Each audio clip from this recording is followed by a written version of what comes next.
Hey, this is the best thing to do in interviews. You just turn the interview around on the interviewer. Alright. So who are you? And what do you do?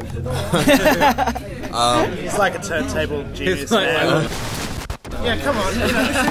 This is about Haus. Well, I'm part of a band called Haus. Haus. We changed the name, but I do scratching.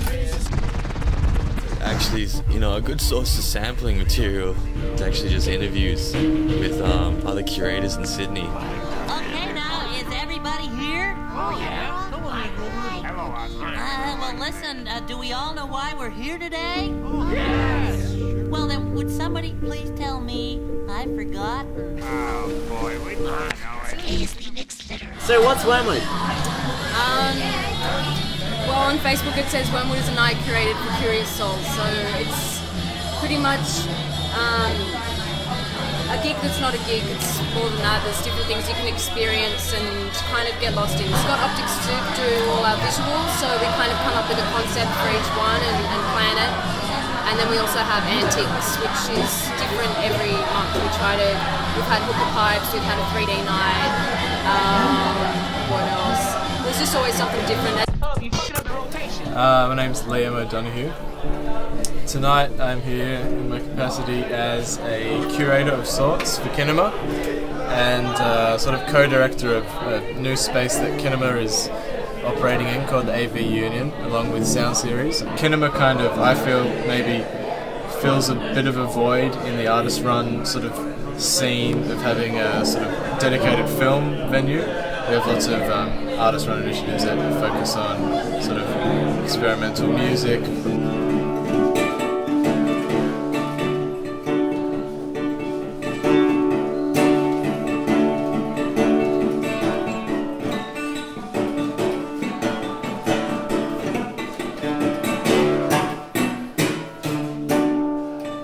Basically, we're trying to show really awesome fucking films that, you know, people should see. People really ought to see, but for some reason or other, they haven't. They just haven't.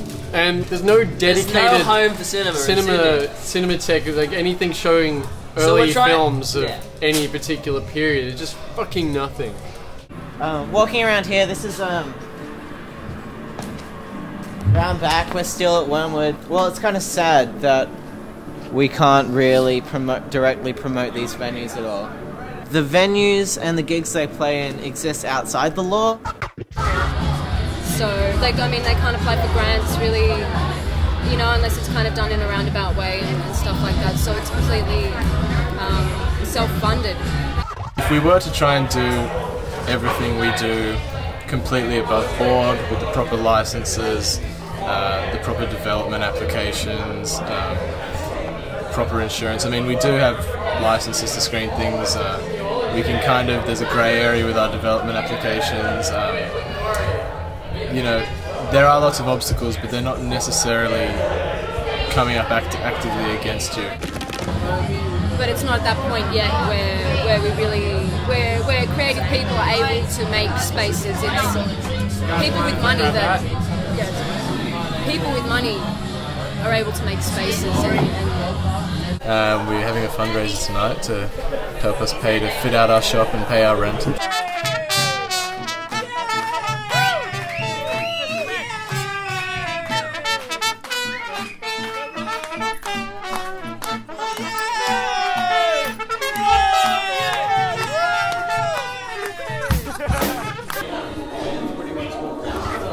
But that said, there's lots of artists in Sydney, lots of people who are going to support artist-run initiatives. There are some very progressive councils. There's lots of things going for Sydney as well. There's also, what I love about Sydney and my community here in Sydney is that there's just we're all pretty tight-knit beat community here, and all, you know, talk to each other and swap ideas and tunes, and we talk a lot and we meet up a lot, and we all go to each other's shows as best as we can and give each other a lot of support. I really like that in Sydney. Because at the end of the day, you just got to make a lot of friends.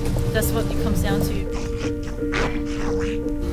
But the thing is with Beats Home, like, all the artists are so mixed genre, so it's just like it's like a buffet of music and ideas that have all been gelled together. And at the end of the day, it's all it's all hip hop. You know what I mean? So, like we're all here. So it's been going on since May.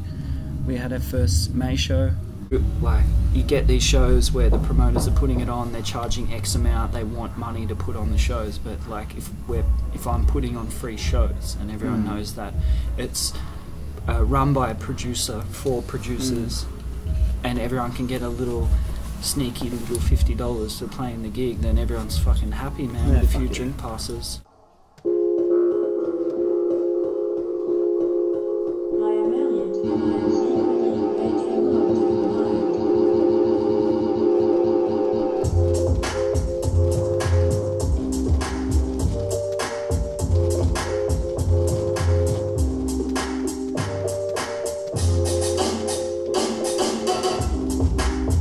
Quite a few beat makers and sort of experimental hip hop producers and electronic musicians who perform at the same venues at the same time as someone who might be doing sort of an extended technique violin piece with a, management who, if you played anything other than house music, they'd be looking at you, going, what the hell are you playing, and where are the ladies in the sort of mini skirts and whatnot, and why aren't people buying as many drinks as usual? So yeah, finding a venue that has a quality system and is also open to what to a lot of people would probably seem quite experimental sort of beats, or so that's what we look for these days, which is very hard to find. Therefore it dips down and into the underground and into warehouses quite often.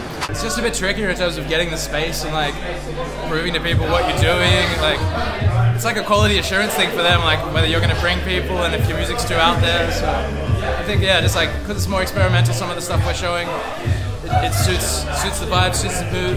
Yeah, I'm digging it, man. It's really good. Like, put a lot of work in. Loving Dead Bird Society's work. It's looking dope. Very cool. Just hoping that it fills out. It's not too crowded. It could be either too empty or too crowded, I think. Like, no middle ground. So, really good.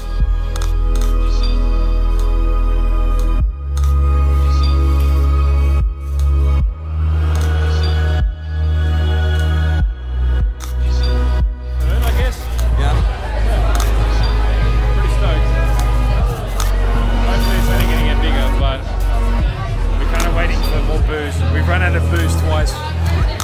It is hard to get gigs for us, especially starting out, because we still have to learn everything essentially. But this has actually been great because the girl Willow, she's just like pretty much just given us. She's given us free reign of this gallery, so it's actually we've set it up all ourselves. Yeah, like, sort of like guerrilla.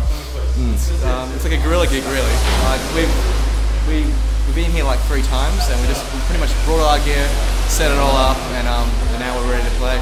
Yeah. Is there anything you guys want to say? You're my hero. And I love you. Thank you so much. I think some of the more organised and established venues forget that there is another scene that's outside of radio airplay, outside of the internet necessarily, and things like that. There's a massive scene and people are very supportive, a lot of people interested in that kind of music, but if you don't have all the likes on Facebook, if you don't have radio play, and you don't have a PR agent and things like that, they just won't really book you in. But I don't know how many people are here right now, but people like this music. They like DIY bands. They like bands that are doing it for themselves and just doing it for the music. And there's different quality of music coming out of it as well. It's people that are really passionate about making unique sounds. It's not the same old bullshit. And like, fuck that shit,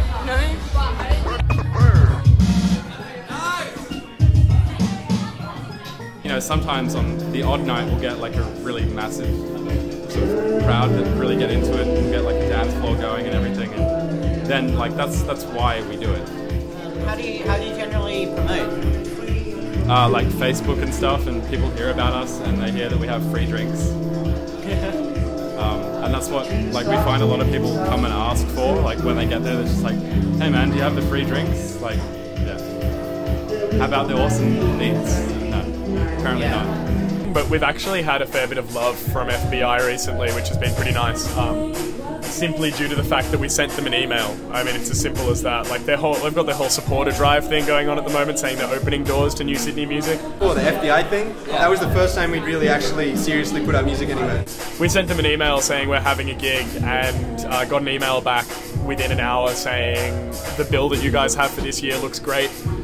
Everyone's cool on it. We'd really like to see you guys do more stuff, and they gave us a vlog actually, I believe, this afternoon. Yeah, vlogs actually. We've got a lot of love from east to west.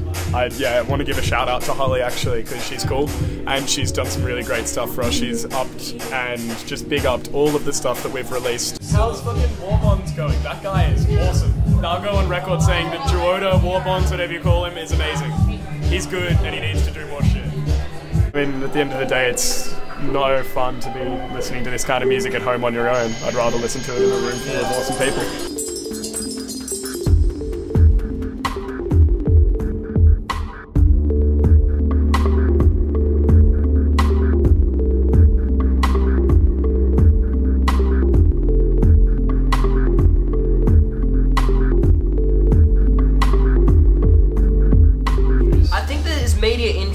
There is interest from independent media, which is good, but we have the problem that it's also fickle.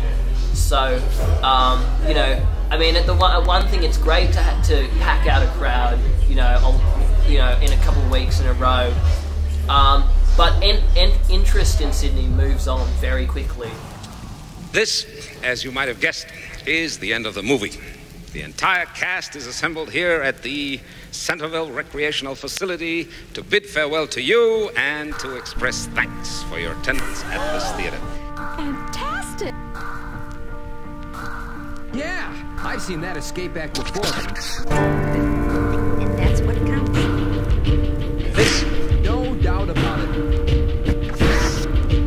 Yeah! Express thanks.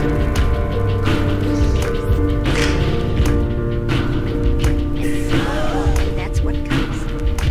This